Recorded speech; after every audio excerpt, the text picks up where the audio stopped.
Viewers அனைவருக்கும் வணக்கம். இது நம்ம channel grow expert. Overall market update பத்தி தான் இந்த வீடியோல பார்க்க போறோம். ஸோ மார்க்கெட் பொறுத்த வரைக்கும் இன்னைக்கான நாள்ல கொஞ்சம் ஃபிளாட்டா ட்ரேட் ஆச்சுன்னு தான் சொல்லணும். மார்க்கெட்ல ஆயில் ஒரு பக்கம் கூல் டவுன் ஆயிட்டு இருந்துச்சு. பட் ஸ்டில் ஓவரால் மார்க்கெட்ல எந்த ஒரு பெரிய பாசிட்டிவ் டிராஸ்டிக் சேஞ்சும் இல்லை. நேத்துக்கான நாள்ல மார்க்கெட் வந்து கொஞ்சம் பாசிட்டிவா போச்சு. பட் இன்னைக்கான நாள்ல மார்க்கெட் வந்து ஆல்மோஸ்ட் பேர் மினிமம் சைட்வேஸ் தான் எடுத்திருக்குன்னு சொல்லணும். ஸோ ஓவரால் மார்க்கெட்டோட ட்ரெண்ட் நீங்க எடுத்து பார்த்தீங்கன்னா பெருசா எந்த ஒரு சேஞ்சும் இல்லாம சென்செக்ஸ் வந்து -0.09% down, Nifty 50 -0.04% down. Bank Nifty மட்டும் இன்னைக்கான நாள்ல ரீபவுண்ட் ஆகி +0.69% அப்பு. இந்தியாவோட ஃபியர் இண்டெக்ஸ் வந்து ஆல்மோஸ்ட் 9.76% ஓவரால் கீழே விழுந்திருக்கு. ஸோ இப்படிதான் மார்க்கெட் இன்னைக்கான நாள்ல ஃபிளாட்டா ட்ரேட் ஆச்சு. ஸோ ஓவரால் வீடியோக்குள்ள போறதுக்கு முன்னாடி டிஸ்க்ளைமர், நாம செபி ரெஜிஸ்டர்ட் அட்வைசர் கிடையாது.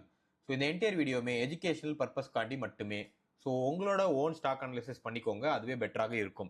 அது கூடவே இது வரைக்கும் நம்ம சேனலை சப்ஸ்கிரைப் பண்ணாம பார்த்துட்டு இருக்கீங்கன்னா share market, growth, wealth development, personal development இந்த மாதிரியான கண்டென்ட் தெரிஞ்சுக்கணும் அப்படின்னா நீங்க ரைட்டான ஃபோரம்ல இருக்கீங்க.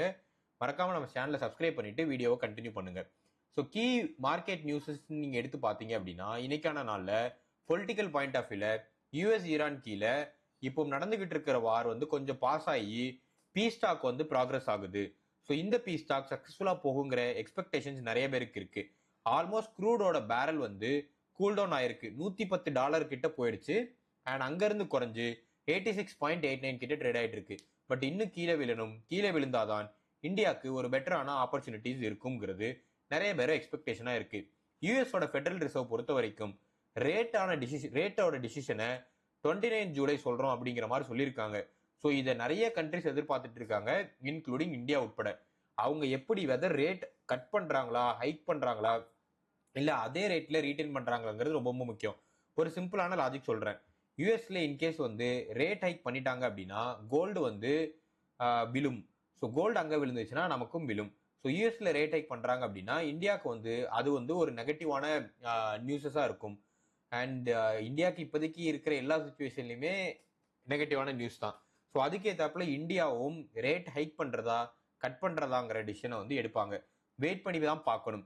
இண்டஸ்ட்ரியல் ப்ரொடக்ஷன் பொறுத்த வரைக்கும் ஓவரால் இண்டஸ்ட்ரியல் ப்ரொடக்ஷனோட டேட்டா ரிலீஸ் வந்து 20th ஜூலை, அதாவது இன்னைக்கான நாள்ல இருக்கு. ஓவரால் இண்டஸ்ட்ரியலோட அவுட்புட் வந்து ரொம்பவே ஸ்லோ டவுன் ஆயிருக்கிறதாக தான் தகவல் வந்திருக்கு.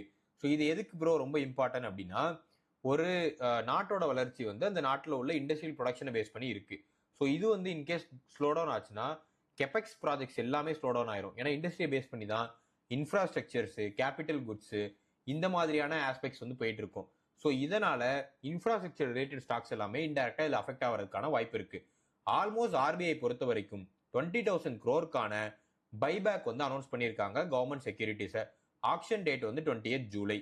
ஸோ ஓவரால் பொறுத்த வரைக்கும் இதுல அவங்க ஆல்மோஸ்ட் 20,000 crores கிட்ட பைபேக் பண்றதா பிளான்ஸ். பட் நிறைய ஸ்டேஜஸ்ல பண்ற மாதிரி பிளான்ஸ் இருக்கு. டிஃப்ரெண்ட் மல்டிபிள் பிரைஸ் மெத்தட்ஸும் யூஸ் பண்ண போறதாக எக்ஸ்பெக்டேஷன்ஸ் இருக்கு. ஸோ இந்த பைபேக்ல நான் பார்ட்டிசிபேட் பண்ணல. நீங்க ஏதாவது பார்ட்டிசிபேட் பண்றீங்க அப்படின்னா உங்களுக்கு ஏதாவது அட்வைசஸ் வேணும்னா கமெண்ட் பண்ணுங்க, உங்களுக்காக ஸ்பெசிஃபிக்கா அதுக்கு மட்டும் ரிப்ளை பண்றேன். இது வரைக்கும் வீடியோவை லைக் பண்ணாம பார்த்துட்டு இருக்கீங்கன்னா மறக்காம லைக் பண்ணிருங்க. ஸோ ஒரு சின்ன மோட்டிவேஷனா இருக்கும். HDFC பேங்க் பொறுத்த வரைக்கும் அவங்களோட ஓன் சிஇஓ அண்ட் சிஎஃப்ஓவை பீனலைஸ் பண்ணியிருக்காங்க. ஸோ இன்டர்னல் ஆடிட் பண்ணப்ப மகாராஷ்டிரா ஸ்டேட் போர்ட் டெவலப்மெண்ட் கார்பரேஷனை ஒட்டி ஆல்ரெடி ஒரு இஷ்யூ நடந்துச்சு. 2017 2021 வரைக்கும் ஒரு சின்ன டெபாசிட் அரேஞ்ச்மெண்ட்ல ஒரு சின்ன குளறுபடி இருந்துச்சு. இதனால இன்டர்னலா ஆடிட் பண்ணிட்டு சிஇஓ அண்ட் சிஎஃப்ஓ வந்து அவங்க வந்து ஆல்மோஸ்ட் ஒரு 1 lakh rupees ஈச்சுக்கு வந்து ஃபைன் பண்ணியிருக்காங்க. இது பேரளவுக்கான ஃபைன் தான்.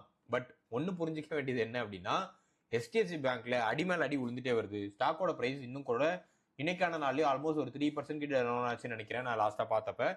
ஸோ ஸ்டாக்கை வந்து அருமையான பிரைஸை நோக்கி போயிட்டு இருக்கு. தாராளமா கன்சிடர் பண்ணுவீங்க. பெரிய ஸ்டாக்கு, ஸோ அவ்வளவு சீக்கிரம் விழுகிறதுக்கான வாய்ப்புகள் இல்லை. கேப்ரி குளோபல் பொறுத்த வரைக்கும் Q1ஓட ரிசல்ட்ஸ் வந்து பாசிட்டிவா இருக்கு. பாசிட்டிவ் மட்டும் ப்ராஃபிட் மட்டும் 353 கோடி கிட்ட இன்க்ரீஸ் ஆயிருக்கு. நெட் இன்கம் வந்து 78% இயர் ஆன் இயர் வந்து இன்க்ரீஸ் பண்ணியிருக்காங்க. ஸோ ஓவரால் ஆப்ரேட்டிங் ப்ராஃபிட்டா 70.8% கிட்ட மூவ் ஆயிருக்கு. மார்ஜின்ஸ் மட்டும் 5.3% கிட்ட ஓவரால் இருக்கு. ஸோ நார்தன் ஆர்க் பொறுத்த வரைக்கும் அசட் குவாலிட்டிஸை இம்ப்ரூவ் பண்ணியிருக்காங்க. Q1ஓட ப்ராஃபிட்டா 17.6% இன்க்ரீஸ் ஆயிருக்கு. நெட் இன்ட்ரெஸ்ட் இன்கமா 14.2% கிட்ட ஓவரால் பண்ணியிருக்காங்க. கிராஸ் என்பிஏ மட்டும் 1.0% வந்து கீழே விழுந்திருக்கு. ஆக்சிஸ் ஏஎம்சி பொறுத்த வரைக்கும் ஆக்சிஸ் செக்யூரிட்டிஸை அக்யூர் பண்ணிட்டாங்க. ஆல்மோஸ்ட் 15,000 கோடி கிட்ட அக்யூசிஷன் நடந்திருக்கு. ஸோ இது வந்து ஆக்சிஸ் ஏஎம்சியோட ஃபியூச்சர் எப்படி போகுங்கிறத டிசைட் பண்ணும். எஃப்ஐஎஸ் பொறுத்த வரைக்கும் ஆல்மோஸ்ட் அரௌண்ட் 3,892 கோடி கிட்ட வித்திருக்காங்க. டிஏஎஸ் வந்து அதை மட்டும் கொடுத்து கொஞ்சம் பை பண்ணி வச்சிருக்காங்க. பட் ஓவரால் பொறுத்த வரைக்கும் சில ஃபாரின் இன்வெஸ்ட்மெண்ட்ஸ் வந்து ஓவரால் இந்தியாக்குள்ள நடந்திருக்கு. அதை பத்தி நம்ம வீடியோல டீட்டெயிலாக பார்க்கலாம். So Tata capital, city union bank, Cholamandalam, Equitas எஸ்எஃபியோட ரிப்போர்ட்ஸ் வந்து இன்னைக்கான நாளில் வந்திருக்கு. மோஸ்ட்லி இவங்க வந்து private sector bank, vehicle finance, small finance bank. So இதோட ரிப்போர்ட்ஸ் அப்கமிங் வீடியோஸ்ல பார்க்கலாம். ஐடி அண்ட் டெக்னாலஜி பொறுத்த வரைக்கும் இன்ஃபோசிஸ்க்கு பிரெஞ்ச் லேபர் அத்தாரிட்டி வந்து ஆல்மோஸ்ட் 1,75,000 யூரோ வந்து ஃபைன் போட்டாங்க. இதுக்கு பின்னாடி இருக்கிற ரீசன் என்ன? ஒர்க்கிங் ஹவர் ப்ராக்டிசஸை வந்து தலைவன் மானிட்டர் பண்ணியிருக்காப்ல. இவரை பத்தி உங்களுக்கு தெரிஞ்சிருக்கும் நம்புறேன். இவர் தான் வந்து நாராயணமூர்த்தி ஒரு பாயிண்ட்ல வந்து ஒரு அனௌன்ஸ்மெண்ட் கொடுத்தாரு, எல்லாரும் ஒரு 90 ஹவர்ஸ் ஒர்க் பண்ணுங்கன்னு சொல்லிட்டு நிறைய கொந்தளிப்பை ஏற்படுத்தி இன்ஸ்டா, லிங்க்டின் போட்டு பொலப்பொலன்னு பொழந்தாங்க. ஸோ இதே ஆட்டிடியூட போய் பிரெஞ்சு கவர்மெண்ட்டை காட்டியிருக்காரு. ஃபைனா 1,75,000 யூரோ வந்து வச்சுக்கோன்னு சொல்லிட்டு ஃபைன் போட்டாங்க. ஸோ இது வந்து இன்னொரு டிபேட் எடுத்துட்டு வந்திருக்கு. பிரெஞ்சு கவர்மெண்ட் நல்லா பண்ணுது, பட் இந்தியாவில் மட்டும் இந்த மாதிரி ஏன் லேபர் லாஸ் வந்து ரொம்ப ஸ்ட்ரிக்டா இல்லாமல் கார்பரேட் ஃபேவரேட்ஸா இருக்குங்கிற மாதிரி போயிட்டு இருக்கு. உங்களுக்கு ஸ்பெசிஃபிக்காக ஏதாவது கருத்து இருந்துச்சு அப்படின்னா நீங்க இது உள்ள போட்டுருங்க. அரசியல் நம்ம பேச வேண்டாம். ஸோ ஓவரால் பாயிண்ட் ஆஃப் வியூல இன்ஃபோசிஸ்ல இன்னொரு கீ நியூஸ் என்ன அப்படின்னா, சக்சஷன் நெக்ஸ்ட் சிஇஓ யாரு அப்படிங்கிற ஃபோக்கஸை நோக்கி நகர்ந்துட்டு இருக்கு. ஸோ ஜென்ரலாகவே இன்ஃபோசிஸ்ல வந்து ஹிஸ்டாரிக்கலாகவே ஒவ்வொரு சிஇஓஸோட டிசரப்டிவ் லீடர்ஷிப் டிரான்ஸ்ஃபார்மேஷனை ப்ராப்பராக டாக்குமெண்ட் பண்ணிட்டு வருவாங்க. கார்பரேட் ரொட்டீனா அவங்க பண்றதே கிடையாது. ஸோ இன்ஃபோசிஸ் பொறுத்த வரைக்கும் அடுத்து யார் வருவா, அவங்க என்ன மாதிரியான ஐட்டம்ஸ் எடுத்துட்டு வருவாங்க, ரிஸ்க் ஃபேக்டர்ஸ் என்ன இருக்கும், பொட்டன்ஷியல் க்ரோத் ஆப்பர்ச்சுனிட்டிஸ் எப்படி இருக்கும்னு சக்சஷன் பண்ணுவாங்க. இப்போ அதுக்கான ஃபோக்கஸை நோக்கி நகர்ந்துகிட்டு இருக்கு. இந்தியன் ஐடி பொறுத்த வரைக்கும் தேர்ட் சீசனா ரேலியா இருக்கு. டிசிஎஸ், மகேந்திரா, ஹெச்சிஎல் டெக் இன்னைக்கான நாளில் அப்வர்ட் ட்ரெண்ட்ஸ் எடுத்திருக்கு. ஆல்மோஸ்ட் அரௌண்ட் வந்து நிஃப்டி ஐடிஏ 0.8% கிட்ட இன்க்ரீஸ் ஆயிருக்கு. ஹாப்பி மைண்ட்ஸ் பொறுத்த வரைக்கும் Q1 ப்ராஃபிட் வந்து 18.3% கிட்ட இருக்கு. அண்ட் 14.3% கிட்ட ரெவன்யூ க்ரோத்தும் கொடுத்துருக்காங்க. எபிட் பொறுத்த வரைக்கும் 15.8% வந்து இன்க்ரீஸ் ஆயிருக்கு. மார்ஜின் எக்ஸ்பேண்டிங்குமே 15.1% கிட்ட இருக்கு. ஓவராலாவே ஹாப்பி மைண்ட்ஸுக்கு இன்னைக்கு ஒரு ஹாப்பியான நியூஸ் தான். ஏசியாவோட சிப் மார்க்கெட்டே ஓவரால் கீழே விழுந்திருக்கு. குறிப்பா ஜப்பான் மார்க்கெட் வந்து 3.9% வந்து ஷார்ப்பா கரெக்டா இருக்கு. யூஎஸ் மார்க்கெட் பொறுத்த வரைக்கும் 0.67% கிட்ட லோவரா ட்ரேட் ஆயிருக்கு. ஜாகில் பொறுத்த வரைக்கும் 3 இயர்க்கான டீல், அதாவது கமர்ஷியல் வெஹிக்கிள் டீல டேம்லர் இந்தியாவோட சைன் அப் பண்ணியிருக்காங்க. இது டேம்லர் இந்தியாவுக்கு ஒரு ஃபிளீட் மேனேஜ்மெண்ட் பார்ட்னரா ஒரு 3 இயர்க்கான ரோட் மேப் கிரியேட் பண்ணி தருது. ஸோ ஓவரால் பாயிண்ட் ஆஃப் வியூல எனர்ஜி அண்ட் பவர் செக்டார் பார்த்ததுல டாடா பவர் ப்ராஃபிட் 11% கிட்ட அப்பு. ஆல்மோஸ்ட் அரௌண்ட் 5,375 கோடி கிட்ட குவார்டர்லி கேபெக்ஸ் வந்து ரெக்கார்ட் குவார்டர்லி கேபெக்ஸ் பண்ணியிருக்காங்க. ரெவன்யூ பாயிண்ட் ஆஃப் வியூல 5.6% கிட்ட ஓவரால் அப்பு. ஸ்பெண்டிங்ஸுமே ஒரு பக்கம் இன்வெஸ்ட் பண்ணிட்டு இருக்காங்க. அட் த சேம் டைம் அந்த ஸ்பெண்டிங்ஸுமே தாண்டி அவங்களால ப்ராஃபிட்டும் ஜென்ரேட் பண்ண முடியுது. ஸோ இன்கேஸ் ஸ்பெண்டிங் வந்து ஸ்டெபிளைஸ் ஆயிடுச்சுன்னா ப்ராஃபிட் இதை விட அபரிவித வளர்ச்சி இருக்கும். கோல் இந்தியாவோட ப்ராஃபிட் வந்து ஆல்மோஸ்ட் ஃபிளாட் தான். Q1 ப்ராஃபிட் வெறும் 0.63% தான் அப்பா இருக்கு. எபிட்டா பொறுத்த வரைக்கும் 4.1% கிட்ட ஓவரால் விழுந்திருக்கு. மார்ஜின்ஸ் வந்து இன்புட் காஸ்ட் இதெல்லாம் பேஸ் பண்ணி தான் இருக்கு. இன்புட் இன்டர்மீடியம் டிவிடெண்டா 5.5 rupees வந்து பெர் ஷேர் வந்து டிக்ளேர் பண்ணியிருக்காங்க. அதானி எனர்ஜி சொல்யூஷன்ஸ் பொறுத்த வரைக்கும் QIP குவாலிஃபைட் இன்ஸ்டிடியூஷனல் பிளேஸ்மெண்ட் வந்து லான்ச் பண்ணியிருக்காங்க. ஆல்மோஸ்ட் அரௌண்ட் 1,698.1 ரூபாய் ஃப்ளோர் பிரைஸா அனௌன்ஸ் பண்ணியிருக்காங்க. ஸோ ஆல்மோஸ்ட் நீங்க பாத்தீங்கன்னா ஆஃபரா 5% டிஸ்கவுண்ட் டு ஃப்ளோர் பிரைஸ் வந்து விதின் கம்பெனிக்கு கொடுக்குறாங்க. சூஸ்லான் எனர்ஜியோட Q1 ரிசல்ட்ஸ் வந்து ரிலீஸ் ஆயிடுச்சு. இந்த பர்டிகுலர் டேஷ்போர்டில் நீங்க அதை பார்க்க மாட்டீங்க, ஏன்னா இது பில் பண்ண டைம்ல ரிப்போர்ட் வரல. பட் நான் ரிசல்ட்ஸ் பார்த்துருந்தேன் வீடியோ மேக் பண்றதுக்கு முன்னாடி. ரிசல்ட்ஸ் கவலைக்கிடம். ஆல்ரெடி நம்பர்ஸ் வந்து கொஞ்சம் கிராஷ் ஆயிருக்கு. ஸோ ஸ்டில் எனக்கு இந்த கம்பெனி மேல கொஞ்சம் ஹோப்ஸ் இருக்கு.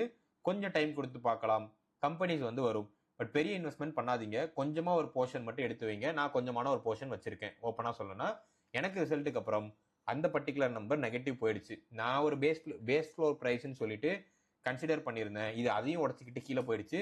ஆல்மோஸ்ட் 3% 4% லாஸ்ட்ல இருக்கு.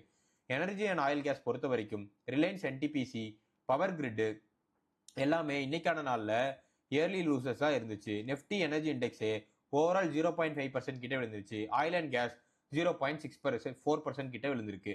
பிஇஎலோட ரெவன்யூ பொறுத்த வரைக்கும் 25% இன்க்ரீஸ் ஆயிருக்கு. Margins narrow to 25.1%. Q1ஓட ஓவரால் நெட் ப்ராஃபிட் க்ரோத் வந்து வெறும் 8.7% தான் இருக்கு.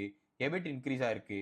இந்த ரெவன்யூ க்ரோத் ப்ராஃபிட் க்ரோத் வந்து ஏற்புடையதா இல்லைன்னு சொல்லிட்டு ட்ரேட்ல மார்க்கெட் வந்து ஆல்மோஸ்ட் ஒரு 3% கிட்ட விழுந்திருக்கு. ஸோ ஓவரால் பாயிண்ட் ஆஃப் வியூல அடுத்து நம்ம மூவ் பண்ண போறது automotive and industrial. So Tata Motors பொறுத்த வரைக்கும் குஜராத்ல வந்து ஹெவி ரெயின்ஃபால் நடந்ததுனால அதுல உள்ள பிளான்ட், அதாவது டாடா மோட்டார்ஸ்க்கான பிளான்ட் வந்து டிஸ்டர்ப்ட் ஆயிருக்கு. இந்த பிளான்ட் தான் டியாகோ, டிகார், நெக்ஸான், சியரா இந்த மாதிரியான ப்ரிடாமினன்ட் கார்ஸை வந்து லோக்கல் ரீஜனலுக்கு சப்ளை பண்ணிட்டு இருக்காங்க. ஸோ இதுல இருந்து டாடா மோட்டார்ஸ் எப்படி ரெக்கவர் ஆகி வர போறாங்கிறத பார்க்கலாம். இந்த மீன் டைம்ல இதனால ஸ்டாக் கீழே விழுந்துச்சுன்னா ஒரு நல்ல பையிங் ஆப்பர்ச்சுனிட்டியா நினைச்சு கன்சிடர் பண்ணுங்க.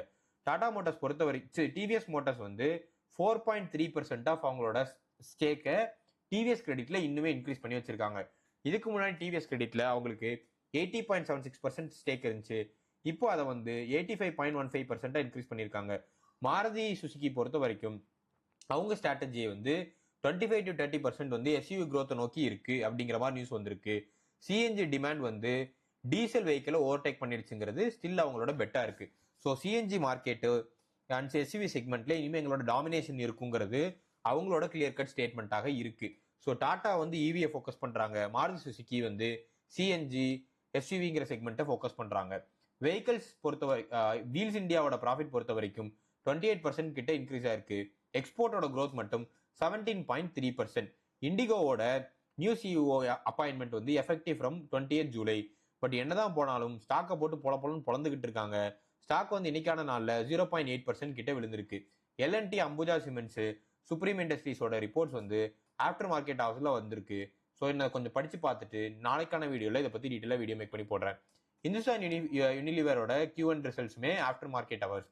காஃப்ரேஜ் பொறுத்த வரைக்கும் ப்ராஃபிட் வந்து 44% கிட்ட விழுந்திருக்கு. அண்ட் மார்ஜின் கொலாப்ஸ் மட்டும் 4.75%. ஸோ ஓவரால் இது வந்து தர்ம அடி தான் இந்த பர்டிகுலர் ஸ்டாக்குக்கு. Q1ஓட நெட் ரெவன்யூ பெருசா இல்லை. ஆல்மோஸ்ட் நீங்க இதை பார்த்தீங்கன்னா கவர்மெண்ட் வந்து சிகரெட்டோட ப்ரைஸை வந்து இன்க்ரீஸ் பண்ண உடனே நிறைய இல்லீகலான ட்ரேடும் நிறைய நடந்துகிட்டு இருக்கு. இன் டேர்ம்ஸ் ஆஃப் சிகரெட்டை வந்து சைனீஸ் மார்க்கெட் வந்து ஓவர்டேக் பண்றது இந்த மாதிரியான ஆஸ்பெக்ட்ஸ்ல. ஸோ ஓவரால் இதனால இதோட ரெவன்யூ வந்து கண்ணா பின்னான்னு அடிபட்டிருக்கு. ஸோ இது எப்படி மீண்டெழுகிற போறாங்கிறத பார்த்தா டிசைட் பண்ணும். இதை கம்பேர் பண்ணும்போது ஐடிசி அட்லீஸ்ட் வந்து மற்ற செக்டரை வச்சு தப்பிச்சிருச்சு, இல்லைன்னா மாட்டிருக்கும். டாடா கெமிக்கல்ஸ் பொறுத்த வரைக்கும் 17 crores கிட்ட இன்னைக்கான நாளில் லாஸ். ஸோ ஓவரால் பொறுத்த வரைக்கும் நீங்க எடுத்து பார்த்தீங்கன்னா டாட்டாவோட கெமிக்கல்ஸோட ப்ராஃபிட் விழுந்திருக்கு. எனக்கு டாடா கெமிக்கல்ஸோட ஸ்டாக் வாங்கணும்னு ரொம்ப நாள் ஆசை. பட் வேல்யூவேஷன் ரொம்ப ஜாஸ்தியாக இருந்தாலும் விட்டேன். இந்த லாஸை பேஸ் பண்ணி இன்கேஸ் ஸ்டாக் கீழே இறங்கிச்சுன்னா கன்சிடர் பண்ணலான்ட்டு. ஏன்னா எனக்கு கெமிக்கல் செக்மெண்ட்ல எந்த ஸ்டாக்குமே இல்லை. அட்லீஸ்ட் டாடா கெமிக்கல்ஸ் கன்சிடர் பண்ணலாமான்னு வெயிட் பண்ணிட்டு இருக்கேன். எனக்கு டாடா கெமிக்கல்ஸ் வந்து நீங்க லேசா எடுத்துக்காதீங்க. இவி பத்தி நான் ஒரு வீடியோ மேக் பண்ணி போட்டிருப்பேன். இவியோட அப்ஸ்ட்ரீம் மெட்டீரியல்ல ஒரு ரா மெட்டீரியல் வந்து ஒரு கெமிக்கல், அது டாடா கெமிக்கல்ஸ் பண்றாங்க. ஃபியூச்சர் க்ரோத் பெட்டரா இருக்கும். நீங்க வெறும் வேற ஆஸ்பெக்ட்ல திங்க் பண்ணாதீங்க. ஸ்ட்ராட்டஜிக்கலி இந்த ஸ்டாக் வந்து போர்ட்ஃபோலியோல ஒரு பெட்டரான ஆப்பர்ச்சுனிட்டி ஃபியூச்சர்ல கிரியேட் பண்ணி தரலாம். சிசிஎல் ப்ராடக்ட் பொறுத்த வரைக்கும் ப்ராஃபிட் வந்து 61.3% கிட்ட சர்ஜ் ஆயிருக்கு. டிவிடெண்டா 3 rupees டிக்ளேர் பண்ணியிருக்காங்க. எலிவேஷன் கேபிட்டல் பொறுத்த வரைக்கும் ரிப்போர்ட்டட்லி செல்லிங் ஆல்மோஸ்ட் அரௌண்ட் 1200 கோடிக்கு ஆல்மோஸ்ட் பிளாக் டீல் வந்து செல் பண்றாங்க. ஸோ மீஷோவை. ஸோ இந்த பிளாக் டீல்ல வந்து யார் யார் பார்ட்டிசிபேட் பண்ண போறாங்கன்னு தெரியல. ஓவரால் பொறுத்த வரைக்கும் மார்க்கெட் கேபிட்டலைசேஷன் 87,000 கோடி கிட்ட இருக்கு. எலிவேஷன் பாயிண்ட் ஆஃப் வியூல வந்து 12.0% கிட்ட அவங்க ஜூன்ல ஹோல்ட் பண்றாங்க. பிளாக் டீலா இதை விற்க ட்ரை பண்றாங்க. ஈவன் அவங்க ஸ்டேக்ஸ் வந்து பெட்டராகவே இருக்கும். பட் இது எங்க போய் முடிய போகுதுன்னு தெரியல. மீஷோ வந்து ஸ்டில் ஒரு லாஸ் மேக்கிங் கம்பெனி. இப்போதைக்கு அதுக்குள்ள போய் தர வச்சு படுக்க வேண்டாம். மணிபால் ஹெல்த் பொறுத்த வரைக்கும் 4000 கோடி கிட்ட எக்ஸ்பேண்டிங் கெப்பாசிட்டி பண்றதுக்காண்டி ஐபிஓ எக்ஸ்பேண்டிங் கெப்பாசிட்டிக்கான பிளான்ஸ் இருக்கு. ஹாஸ்பிட்டல் கெப்பாசிட்டி எக்ஸ்பென்ஷனுக்காண்டி பப்ளிக் லிஸ்டிங் வர்றதுக்கான பிளான்ஸை போட்டாங்க. பட் ஸ்டில் நான் அந்த பேப்பர் படிச்சு பார்த்தா சொல்லணும். ஃபீனிக்ஸ் மில்லோட Q1 ரிப்போர்ட்ஸ் வந்து வரப்போகுது. வருண் பிரிவரேஜஸ், ரேடிகோ, பைசர், விஎஸ்டி இண்டஸ்ட்ரீஸோட Q1 ரிசல்ட்ஸும் வந்துருச்சு. ஸோ இது எல்லாத்தையும் பார்த்துட்டு நெக்ஸ்ட் வீடியோவில் உங்களுக்கு மேக் பண்ணி போடுறேன். ஸோ ஓவரால் இந்த வீடியோ உங்களுக்கு கண்டிப்பாக பிடிச்சிருக்கு நம்புறேன். இந்த வீடியோவில் நம்ம நிறைய ஸ்டாக்ஸ் பற்றி பேசியிருந்தோம். Q1 ரிசல்ட்ஸ், பொட்டன்ஷியல் ஆப்பர்ச்சுனிட்டிஸ்ன்னு சொல்லிட்டு. இந்த வீடியோ உங்களுக்கு பிடிச்சிருந்துச்சுன்னா வீடியோக்கு லைக் பண்ணிருங்க. மறக்காம இன்வெஸ்ட் பண்ற உங்க ஃப்ரெண்ட்ஸுக்கு ஷேர் பண்ணுங்க.